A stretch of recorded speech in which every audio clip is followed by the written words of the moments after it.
গত প্রায় মাসখানেক ধরেই বাংলাদেশে আলোচনায় নারী টি-20 বিশ্বকাপ নিয়ে। নারী টি-20 বিশ্বকাপ বাংলাদেশে অনুষ্ঠিত হবে কিনা সেটি নিয়ে একটি সংশয় কাজ করছিল। অবশেষে সেই যে দুশ্চিন্তা বাংলাদেশের, সেটি কিন্তু আসলে সত্যি হয়েছে।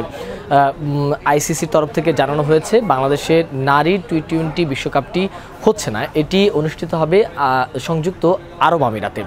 এবং তারা যেই বিষয়টি বলেছেন, তারা যে সংবাদ সম্মেলনে বা যে বিজ্ঞপ্তিতে তারা যে বিষয়টি বলেছেন সেটি হচ্ছে ভেন্যু হিসাবে এটি সংযুক্ত আরব আমিরাতের শারজা এবং এছাড়াও অন্য আরেকটি শহরে, কিন্তু আয়োজক দেশ হিসাবে বাংলাদেশ থাকছে, সেটি আসলে তারা বলছিলেন।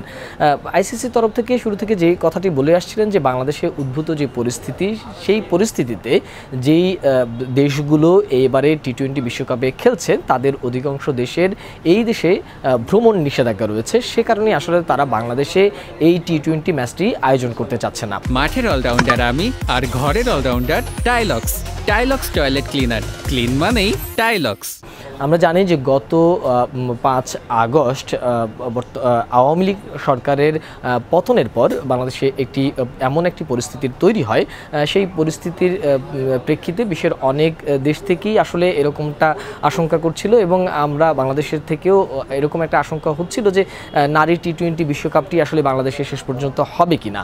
কিন্তু যখনই এই বর্তমানের অন্তর্বর্তীকালীন সরকার দায়িত্ব নেয়, সেই অন্তর্বর্তীকালীন সরকারের যিনি ক্রিয়া উপদেষ্টার দায়িত্ব পান আসিফ মাহমুদ, উনি যখনই দায়িত্ব পান তখন থেকেই কিন্তু বলে আসছিলেন যে এবারে নারী টি-20 বিশ্বকাপটি বাংলাদেশে অনুষ্ঠিত হবে, এবং সেজন্য তারা যতটুকু চেষ্টা করার সেইটুকুই তারা করবেন, এবং তাদের হয়তোবা বাংলাদেশের তরফ থেকে সে ধরনের চেষ্টা করা হয়েছে। কিন্তু শেষ পর্যন্ত কিন্তু আইসিসি যে বিষয়টি স্পষ্ট করেই জানিয়ে দিয়েছে যে বাংলাদেশের আন্তরিকতার যে ছিল সেই আন্তরিকতার কোনো ঘাটতি তারা পাননি, এবং বাংলাদেশকে এজন্য তারা ধন্যবাদও জানিয়েছেন। কিন্তু যেটি আমি আগেও বলেছিলাম যে বেশ কয়েকটি যারা এবারে টি-20 বিশ্বকাপে খেলছেন তাদের কয়েকটি দেশই এদেশের ভ্রমণ নিষেধাজ্ঞা রয়েছে। সে কারণেই আসলে তারা বাংলাদেশে এই টি-20 বিশ্বকাপটি আয়োজন করতে চাচ্ছে না, তাদের নিরাপত্তাহীনতায় ভুগছেন। আসলে এর পরই কিন্তু বাংলাদেশের ক্রীড়াঙ্গনে একটি সর্বত্রই আসলে আলোচনা শুরু হয়েছে যে বাংলাদেশে এই ক্রিকেট যদি হাতছাড়া হয়ে যায় বা এবারের যদি খেলাটা হাতছাড়া হয়ে যায়, সেটি আসলে বাংলাদেশের জন্য কতটা প্রভাব পড়তে পারে।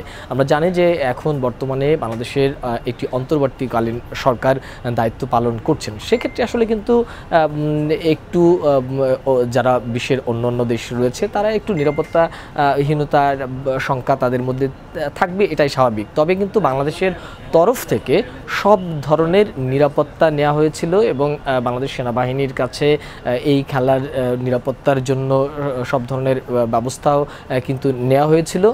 কিন্তু আসলে শেষ পর্যন্ত এই ক্রিকেট খেলাটি বাংলাদেশে অনুষ্ঠিত হবে না বলেই আসলে আইসিসি স্পষ্ট জানিয়ে দিয়েছে।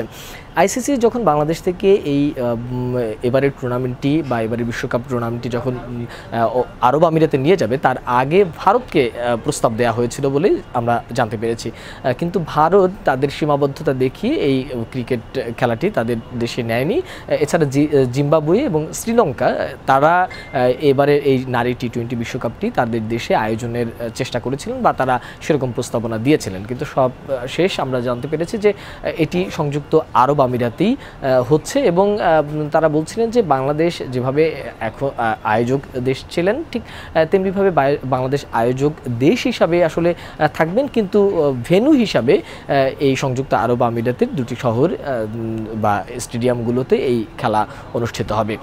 এর ফলে যেটি হয়েছে যে বাংলাদেশের দর্শকরা বাংলাদেশে বসে যে এবারে নারী টি-20 বিশ্বকাপের যে একটি আমেজ বা আনন্দ উপভোগ করবার কথা ছিল, সেই আসলে আনন্দ উপভোগ থেকে বাংলাদেশের দর্শকরা বঞ্চিত হচ্ছে।